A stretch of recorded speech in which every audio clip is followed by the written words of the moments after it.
운전할 때 종종 겪는 상황이 있습니다.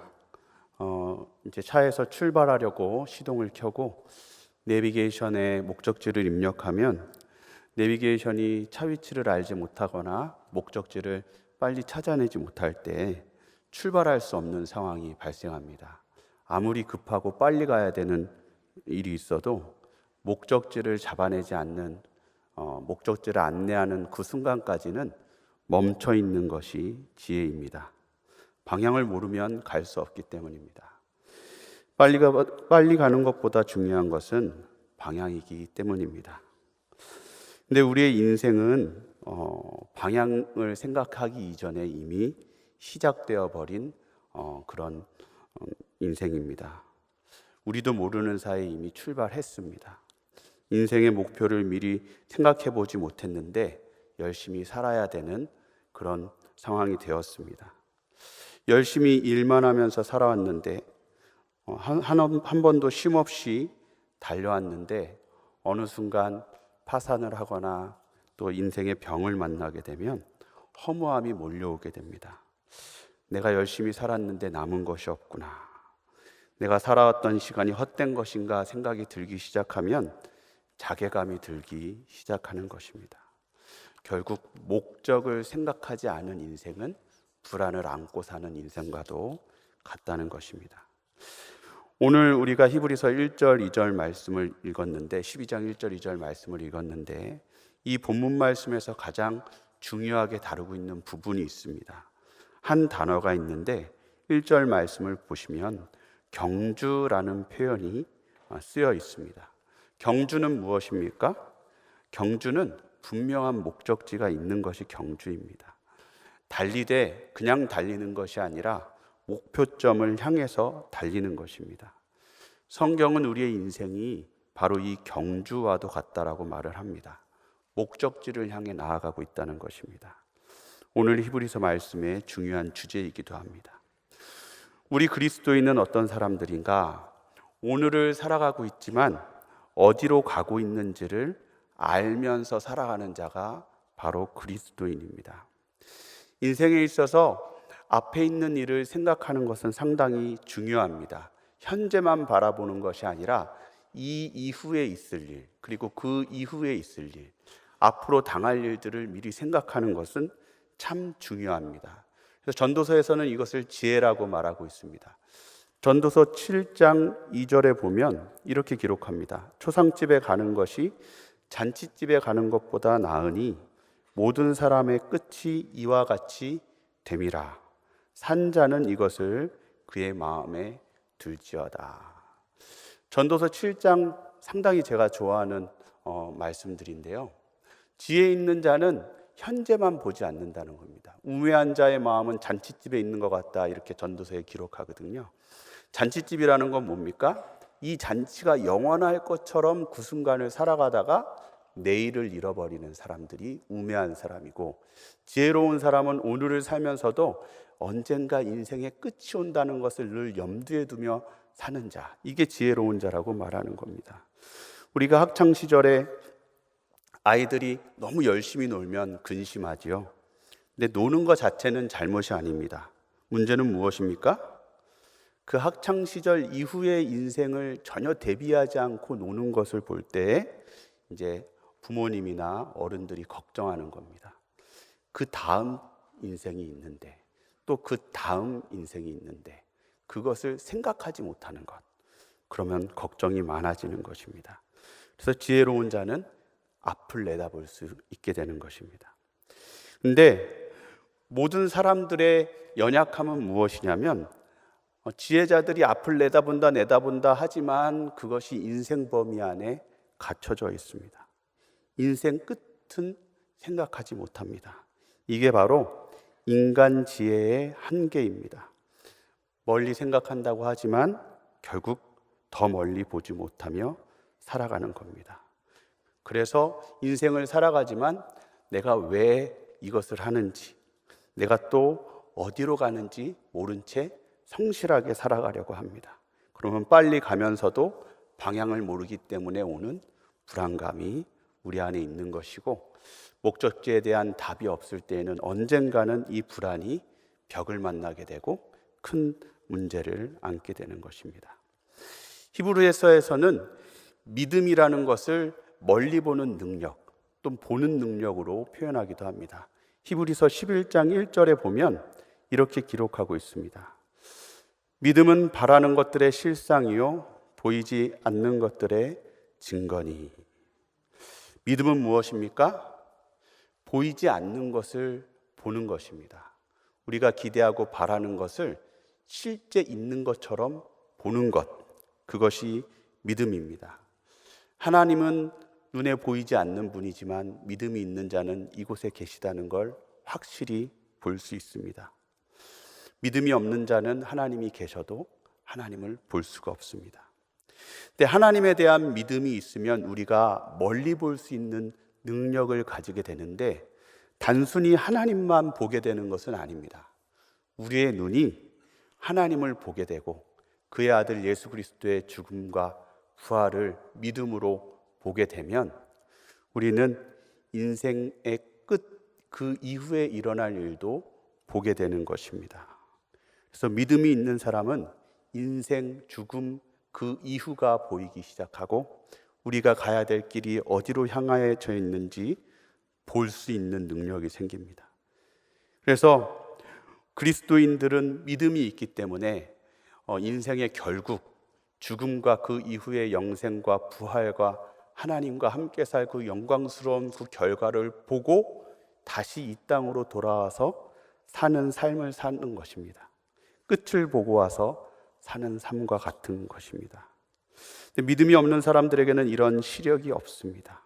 그래서 목적지를 생각하라고 하면 매우 힘든 일입니다. 그래서 목적에 대한 답이 없는 채 방치하며 사는 것입니다. 믿는 오늘은 그래서 히브리서 말씀 12장에 보면 경주를 해야 된다라고 말을 하고 있는 것입니다. 믿지 않는 자는 인생을 그냥 달리기만 한다면 믿는 우리는 목적지를 분명히 바라보며 확실히 내가 가는 길이 무엇인지 알면서 오늘 하루를 살아가는 겁니다. 이것이 그냥 달리기와 경주의 차이인 것입니다. 근데 그리스도인들이 과연 그렇게 살고 있는가? 여러분 스스로 한번 돌아보시기 바랍니다. 나는 오늘 하나님을 믿고 예수님을 믿는데 내가 오늘 하루를 살아가면서 내가 가는 길이 어디로 향하고 있는지 그 끝을 명확하게 보면서 달려가고 있습니까? 경주하고 있습니까? 그러지 못하는 사람들도 많이 있고 제 자신도 그랬던 것 같습니다. 예수님은 어떠셨을까? 그래서 오늘 말씀에 보면 예수님의 모습을 기록하고 있습니다. 12장 2절 말씀 제가 봉독하겠습니다. 믿음의 주요 또 온전하게 하신 이인 예수를 바라보자. 그는 그 앞에 있는 기쁨을 위하여 십자가를 참으사 부끄러움을 개의치 아니하시더니 하나님 보좌 우편에 앉으셨느니라. 예수님의 삶을 생각해 볼 때 저는 사실 예수님이 이 땅에서 매 순간 살아갈 때 한순간도 십자가 질 그날을 잊지 않고 사셨겠다라고 생각했습니다.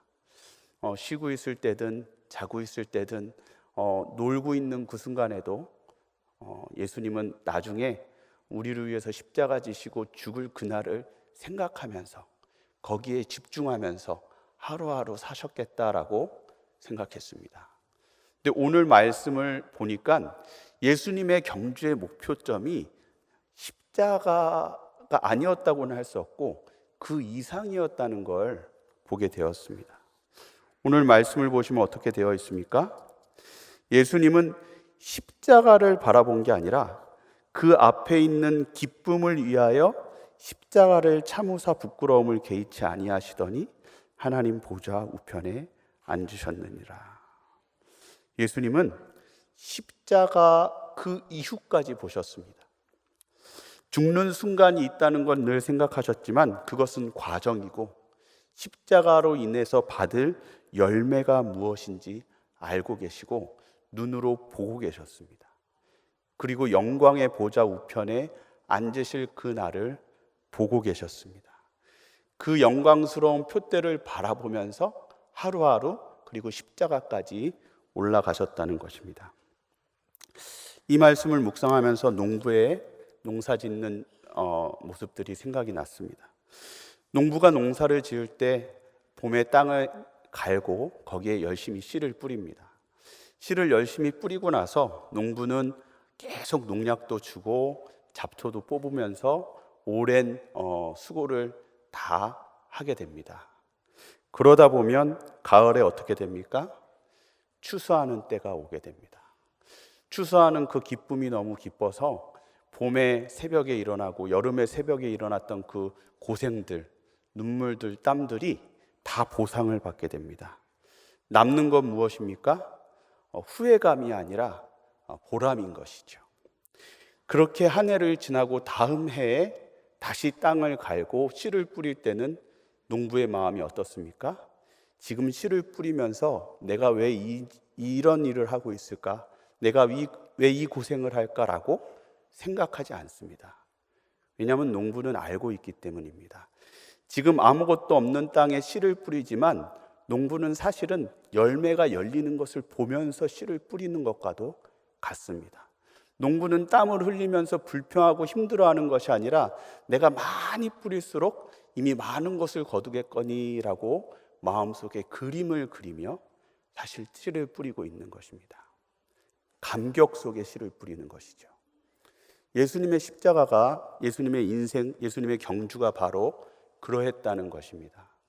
예수님은 십자가 그 이후의 열매를 보고 감격하고 계셨습니다.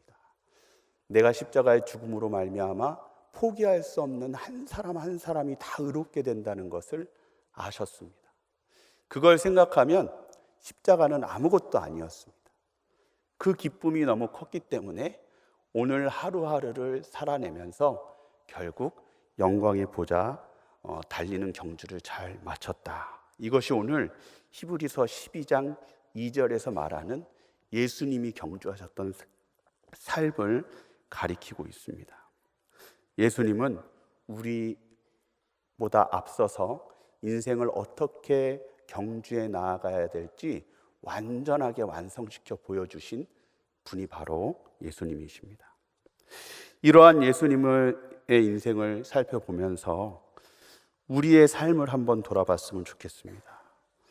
우리는 목적에 대한 감각을 상실할 채, 시력을 상실한 채 살아가고 있지 않습니까?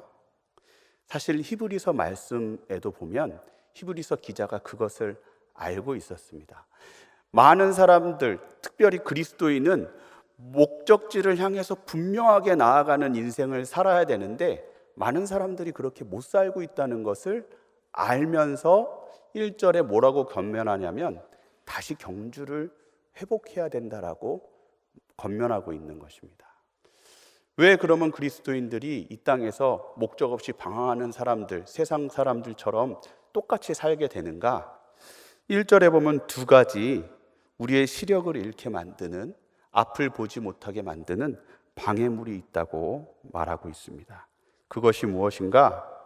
1절 보시면 모든 무거운 것, 그리고 얽매이기 쉬운 죄, 이것들이 우리의 눈을 심각하게 가린다는 것입니다. 첫 번째로 무거운 것들이라는 것이 무엇일까요? 우리가 인생에서 살아가면서 아무 일도 없이 하나님만 섬기면 참 좋을 텐데 우리는 세상 속에서 일을 하게 됩니다. 해결해야 될 문제가 있습니다. 내가 책임져야 될 것들이 있습니다.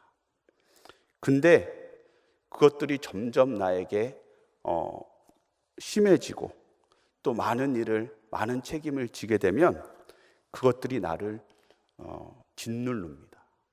때로는 숨 쉴 수 없을 정도로 짓누릅니다.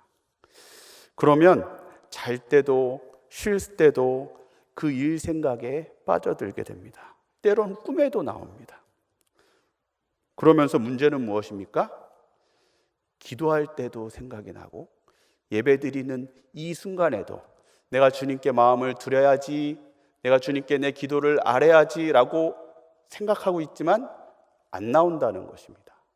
막혀버리는 것이죠. 그래서 내가 책임지고 있는 이 짐의 일의 무게가 너무 커지면 우리가 파묻히게 되고 하나님을 잃어버리게 된다는 겁니다. 이게 우리의 첫 번째 방해물입니다. 또 두 번째 방해물이 있습니다. 하나님을 앞을 보지 못하게 만드는 두 번째 방해물은 무엇인가? 얽매이기 쉬운 죄입니다. 저는 한글 성경이 번역을 참 잘 해놨는데요. 그냥 죄라고 표현하지 않고 얽매이기 쉬운 죄라고 표현했습니다. 제가 원어를 열심히 봤지만 한글이 너무 번역이 잘해서 그냥 언어 설명을 할 필요가 없을 정도로 죄의 속성을 잘 표현하고 있습니다. 죄는 얽매이게 하는 능력이 있습니다. 직장에 갔는데 또는 학교에 갔는데 누군가가 가볍게 툭 한마디를 던집니다. 똑바로 해라. 너는 왜 그 모양이니? 작은 비난처럼 느껴지지만 이게 마음에서 떠나지 않고 이것 때문에 기분 상해하고 싶지 않은데 마음이 상해 있어서 이 말에서 떨쳐내지 못하는 것, 얽매이는 능력이 이 죄와 상처에 있는 것입니다. 어떤 사람이 웃으면서 농담할 때도 있습니다. 너 살 좀 빼라. 정말 악의 없이 한 말인데 기분이 나쁩니다.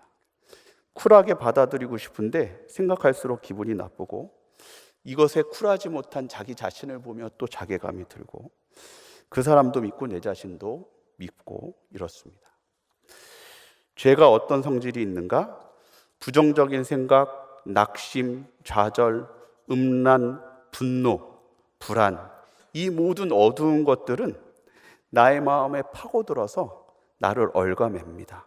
그래서 나는 영향받고 싶지 않고 떨쳐버리고 싶어도 내가 미워하는 사람이 되어 있고 분노하는 사람이 되어 있고 죄에 휩싸여져 있습니다. 이게 죄의 속성이기도 하고 인간 자체가 죄에게 쉽게 얽매게 되는 그런 속성이 우리 안에 있다는 것을 또 알 필요가 있습니다.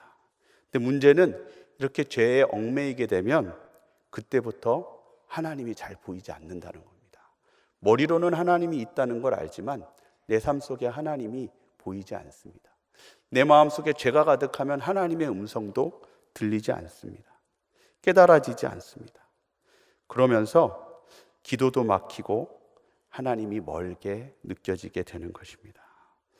이렇게 무거운 짐들과 무거운 것들과 얽매이기 쉬운 죄들이 나를 얼감하게 되고 파묻히게 되면 우리는 시력을 잃어버리게 되고 앞이 보이지 않습니다. 그러면 방황하는 인생을 살게 되는 것입니다. 그러면 어떻게 해야 됩니까? 우리는 여기서 잘 해야 됩니다. 그래서 히브리서 12장 2절 말씀에 이렇게 우리에게 말씀하고 있습니다. 믿음의 주요 또 온전하게 하시는 이인 예수를 바라보자. 예수님을 바라보자 그랬습니다. 근데 여기서 바라보자 하는 이 단어는 한두 번 쳐다본다 이 뜻이 아닙니다. 영어로는 fix입니다. 우리는 예수님께 눈이 고정되어 있어야 됩니다. 기도를 할 때에도 기도한다 말하면서 내 머릿속에 딴 생각이 있는 것, 이건 바라보는 것이 아닙니다. 예배 드린다 하면서도 예배가 드려지는 게 아니라 내 마음이 콩밭에 가 있다면 그건 예배 드리는 것이 아닙니다. 예수님을 바라보라 하는 것은 우리 마음이 하나님께 고정되어 있는 것, 우리 마음이 하나님께, 예수님께 붙들려 있는 것, 그게 바로 예수님을 바라보는 것입니다. 우리는 하나님께 붙들려 있어야 됩니다. 붙들려 있는 상태 안에 거해야 되고 이것이 깨지면 안 됩니다. 여러분이 하나님 안에 붙들려 있다면 하나님 안에 붙들려 있음을 깨트리는 것들이 다가올 때에 그것이 여러분들 느끼게 될 것입니다. 그때 잘 대처하는 것이 그리스도인에게 상당히 중요합니다. 우리의 시력을 지킬 수 있는 비결입니다. 우리가 살아가다 보면 일을 안 할 수 없습니다. 책임을 안 질 수가 없습니다. 근데 순간순간 나에게 일이 더 크게 다가오고 짐들이 많아질 때 어떻게 해야 됩니까? 하나님께 맡겨야 되죠. 근데 문제는 하나님께 맡기고 싶어도 잘 안 맡겨진다는 데에 있습니다. 여러분 왜 그렇습니까? 맡기는 거는 머리로 할 수 있는 일은 아니기 때문입니다. 일이 점점 많아지고 하나님께 맡기고 싶은데 맡길 수 없고, 그러면서 일이 나를 파묻게 되고 하나님은 보이지 않게 되고 홀로 그 일을 내가 다 짊어지게 되는 악순환 속에 점점 고립되어져 가는 것이 우리의 상황인데요. 맡기는 것은 머리로 하는 것이 아니요 기도로 하는 것입니다. 짐이 점점 무거워지고 내가 할 일이 많아질 때 여러분, 바쁠수록 더 기도해야 됩니다. 왜냐? 바쁠수록 나는 은혜가 필요한 상황이기 때문입니다.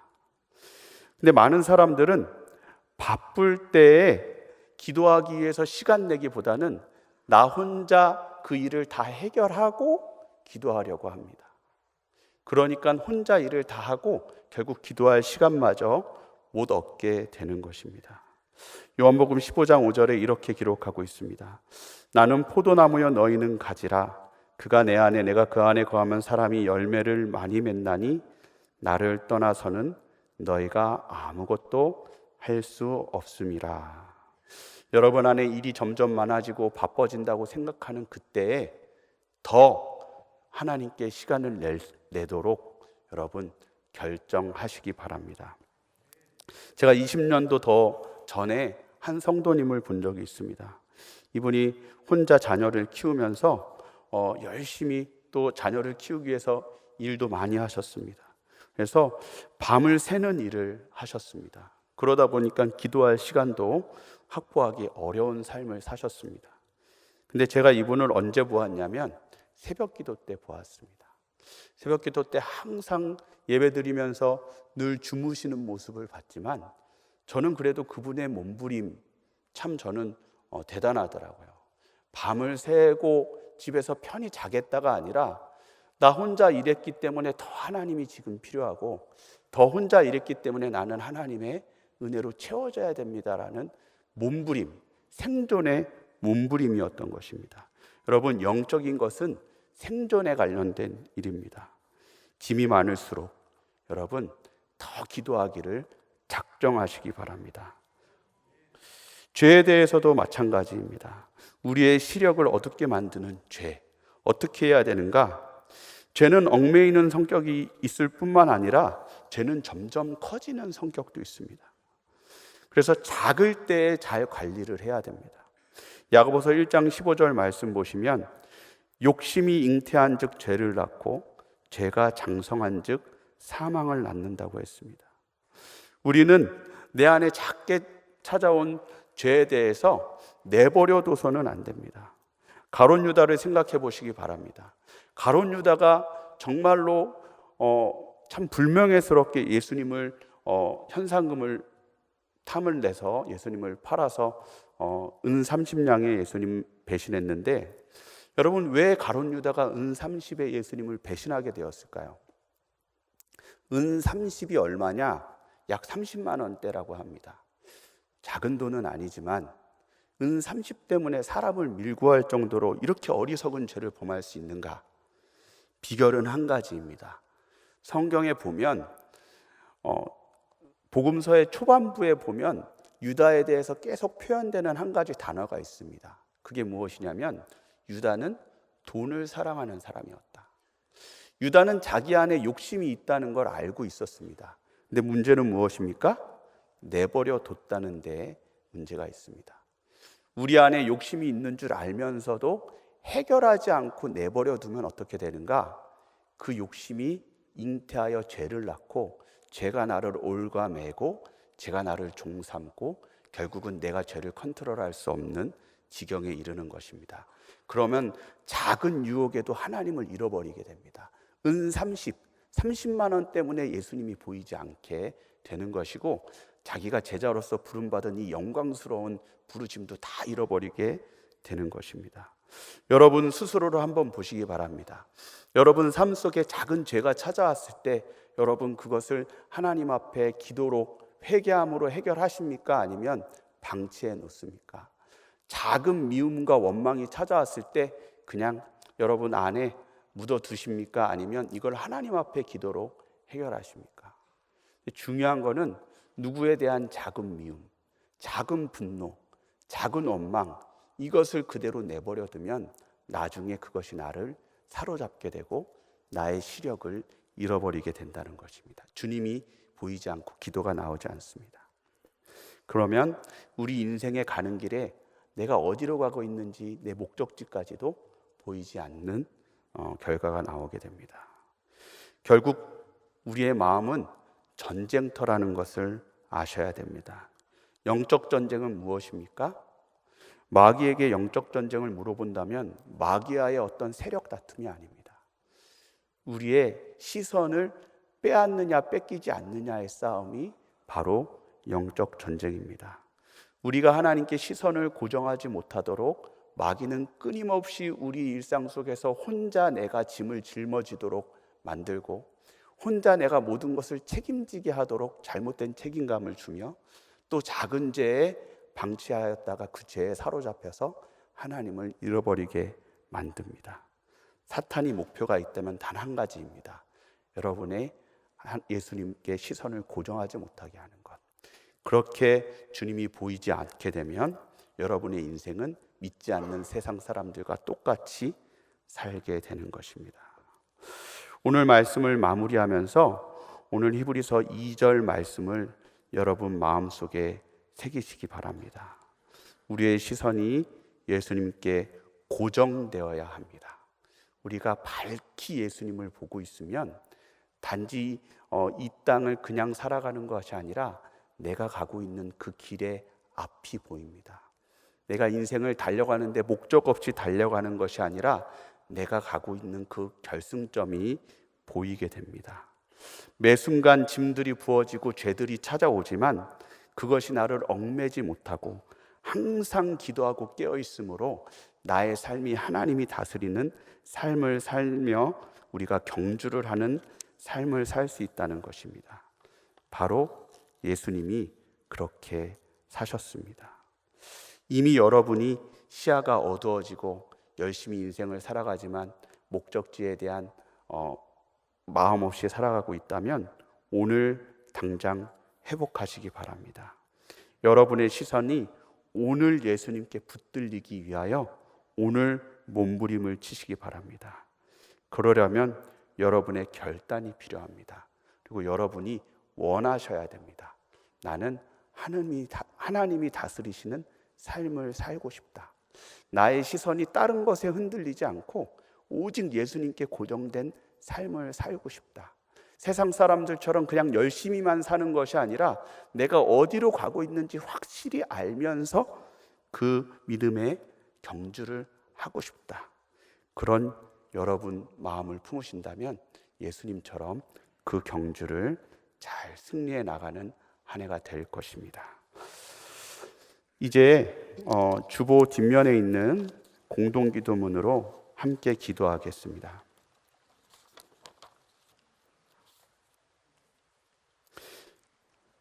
하나님 아버지, 2023년 새해에도 저희를 하나님 앞으로 인도하셔서 영과 진리로 예배드리게 하심을 감사드립니다.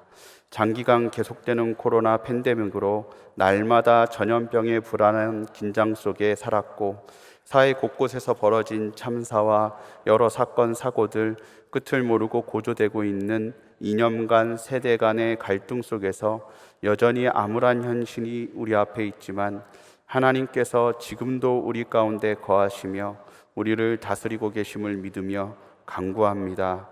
모든 혼란과 절망 속에 새 빛과 새 힘으로 채워주사 속히 전염병이 종식되며 새해에는 넉넉히 승리하는 가정과 자녀, 일터와 일상이 되게 하옵소서.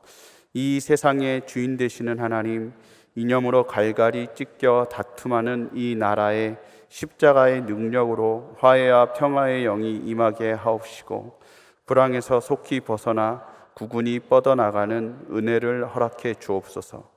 여전히 분단되어 있는 이 민족을 긍휼히 여겨 주옵소서.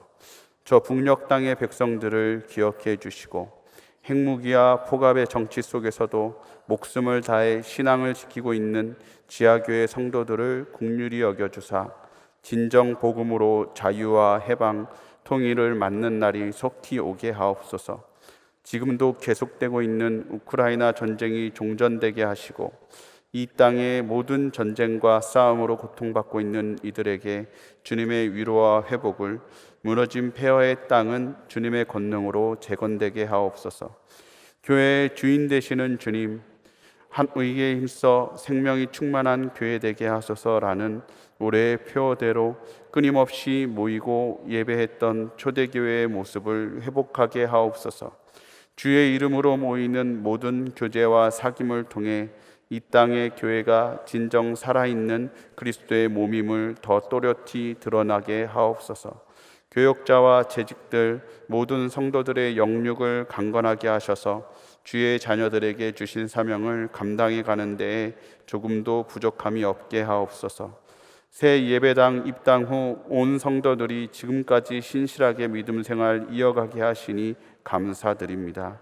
2023년에는 이전보다 더 하나님 사랑과 이웃 사랑을 실천하게 하시고 우리의 부족함으로 인해 갈라진 여러 모양의 간극과 틈은 주님의 긍휼로 채우셔서 이 6번째 예배당이 지역사회와 이 나라, 이 민족을 넘어 온누리에도 아름답게 쓰임받는 성령의 도구가 되게 하옵소서. 교회가 부흥되게 하시고 성도들의 삶의 자리도 풍성하게 하시며 기쁨으로 헌신하는 마음 부어주셔서 부족한 건축 재정이 채워져 교회 창립 140주년에는 하나님과 세문 안에 온 성도들이 다 함께 헌당의 기쁨을 누리게 하옵소서.